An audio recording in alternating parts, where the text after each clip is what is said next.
Special for all court, board and commission, SSC, all state and India most exam. Hello दोस्तों, आत्ममंथन stenography में आपका स्वागत है। यह डिक्टेशन 85 शब्द प्रति मिनट की गति से है। डिक्टेशन स्टार्ट होगा कुछ समय बाद।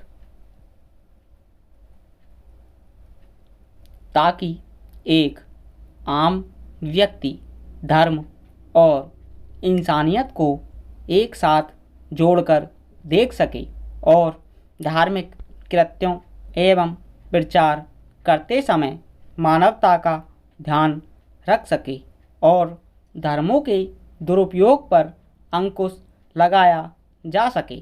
धार्मिक आस्था मानवता अथवा मानव मात्र को शांतिपूर्वक जीवन जीने का सहारा देने के लिए है। यदि यह आस्था समाज को कष्टदायी साबित होने लगे तो वह आस्था अभिशाप का रूप ले लेती है। जब भी कोई धर्म अथवा धार्मिक समुदाय सिर्फ अपने धर्म अथवा आस्था को पूरी दुनिया पर थोपने का प्रयास करता है तो हिंसा का रूप ले लेता है। यह कट्टरता और अन्य धर्मों के प्रति ईर्ष्या असहिष्णुता धार्मिक दंगों के रूप में समाज को झेलने पड़ते हैं, जिनसे सैकड़ों व्यक्ति अकाल मौत के शिकार होते हैं और हजारों व्यक्ति घायल एवं अपाहिज हो जाते हैं। इंसान धर्म के नाम पर इंसान से हैवान बनते देखा जाता है।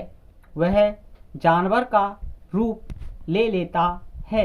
ऐसे धार्मिक अनुयायी से तो किसी धर्म को ना मानने वाला नास्तिक जो ईर्ष्या और हिंसा से दूर रहता है समाज के लिए उपयोगी होता है। यदि वह अपने कार्यों को इंसानियत के दायरे में रहकर करता है वह समाज का हितैषी होता है। प्रत्येक धर्म का उद्भव समाज को व्यवस्थित और मानवता के दायरे में रखने के लिए हुआ था, जिसने कालांतर में अवांछित रूप धारण कर लिया। आज तो पूरी दुनिया में धार्मिक कट्टरता को आतंकवाद का रूप दे दिया गया है। शायद कुछ कुटिल बुद्धि लोग धर्म मजहब का सहारा लेकर जनता को गुमराह करना चाहते हैं। उनका आह्वान अपने धर्मावलंबियों से होता है कि वे अपने धर्म को पूरे विश्व में लागू करवाएं, भले ही उसके लिए उन्हें हिंसा और आतंकवाद आत्मघात का सहारा लेना पड़े। इसी आह्वान के जरिए भोली भाली जनता से समर्थन सहयोग उन्माद सहानुभूति पाने में सफल होते हैं। पूरी दुनिया में आतंकवाद विभिन्न रूपों में उभर रहा है। प्रत्येक धर्मानुयायी को यह समझना आवश्यक है कि धर्म का अस्तित्व मानवता की सेवा के लिए है, ना कि मानव का अस्तित्व धर्म के लिए।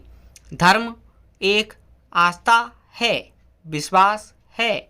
आस्था और विश्वास डंडे के जोर से उत्पन्न नहीं होता, परंतु अपने धर्म के प्रचार को जिहाद अथवा आतंकवाद का रूप देकर पूरी दुनिया अपनी मुट्ठी में करने का इरादा रखना धर्म विरुद्ध है, इंसानियत के विरुद्ध है। ऐसा व्यक्ति अथवा समुदाय मानवता का दुश्मन है। आतंकवादी धार्मिक व्यक्ति नहीं बल्कि हैवानियत का पर्याय है। वह ना स्वयं जीना चाहता है और ना ही अन्य को जीने देता है। आतंकवाद को समाप्त किया जा सकता है। उसके मुख्य रूप से दो उपाय हैं। प्रथम, पूरी दुनिया में असमानता न्यूनतम स्तर पर लाई जाए, अर्थात गरीब और अमीर के बीच जीवन स्तर में न्यूनतम स्तर पर अंतर हो। असमानता कम होने से संसार से गरीबी, विपन्नता, अभाव समाप्त हो सकता है। जब कभी लोग संपन्न होंगे, अर्थात जब सबके मकान शीशे के होंगे, तो कोई दूसरे के मकान पर पत्थर नहीं मारेगा। आतंकवाद को बढ़ाने में गरीबी, अभाव का बहुत बड़ा हाथ होता है। गरीबी अमीरी का अंतर कम करने के लिए विश्व के समस्त देशों का विकास समान रूप से होना आवश्यक है। प्रत्येक मानव को मानव द्वारा विकसित वैज्ञानिक उपलब्धियों का लाभ मिलना चाहिए। बेरोजगारी, अभाव, अशिक्षा से मुक्ति मिलनी चाहिए। द्वितीय उपाय जो शीघ्र अपना प्रभाव दिखा सकता है और तुरंत संभव हो सकता है, वह है विश्व के प्रत्येक देश के शासनाध्यक्षों की इच्छा शक्ति मजबूत एवं मानवता के प्रति ईमानदार हो।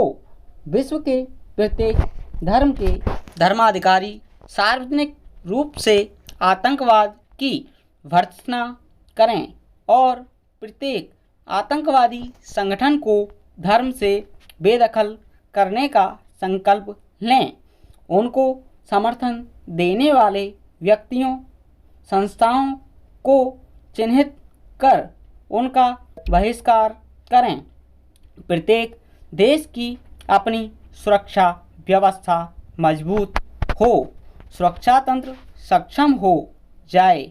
उक्त उपाय से शीघ्र ही स्वस्थ परिणाम आ सकते हैं और पूरी दुनिया सुख शांति से विकास पथ पर अग्रसर हो सकती है। सिर्फ धर्म के सहारे कोई देश समाज उन्नति नहीं कर सकता। जनता को बुनियादी सुविधाएं सिर्फ विकास के माध्यम से ही प्राप्त हो सकती हैं। धर्म के नाम पर चुनी सरकार कर्तव्यहीन ही होगी। खाड़ी के देश जिन्होंने भी धर्मों के प्रति उदारता दिखाई, सभी धर्मों का सम्मान किया, विकास के बीच में धर्म को आड़े नहीं आने दिया, विश्व मंच पर विकसित देशों की श्रेणी में शामिल हो गए। ऐसा भी नहीं है कि वे अपने धर्म को भूल गए अथवा धर्मविहीन हो गए, परंतु अपने धर्म में विश्वास करते हुए अन्य धर्मों के प्रति सहिष्णुता, भाईचारा दिखाया, जो उन्हें ऊंचाइयों पर ले जा सका। धर्म के ठेकेदारों ने आदिकाल से ही महिलाओं का शोषण किया। पुरुष प्रधान समाज की रचना कर नारी को दोयम दर्जे का नागरिक बनाकर रख दिया, जो आज तक जारी है। महिला की सारी खुशियाँ, भावनाएं, इच्छाएं पुरुष समाज को संतुष्ट करने तक सीमित कर दिया गया। पति को परमेश्वर बताकर महिला के अस्तित्व को धर्मानुसार गुलामी दे दी गई। कभी कभी तो ग्रंथों में नारी को नरक का द्वार भी कहा गया। उसको शिक्षा पाने के अधिकार से वंचित किया गया। पति के मरने के पश्चात पत्नी को सती होना धर्म माना गया। यद्यपि आज हमारे देश में विभिन्न नारी आंदोलनों और नारी के हितों में बनाए गए कानूनों के रहते नारी समाज में काफ़ी जागृति आई है। स्टॉप।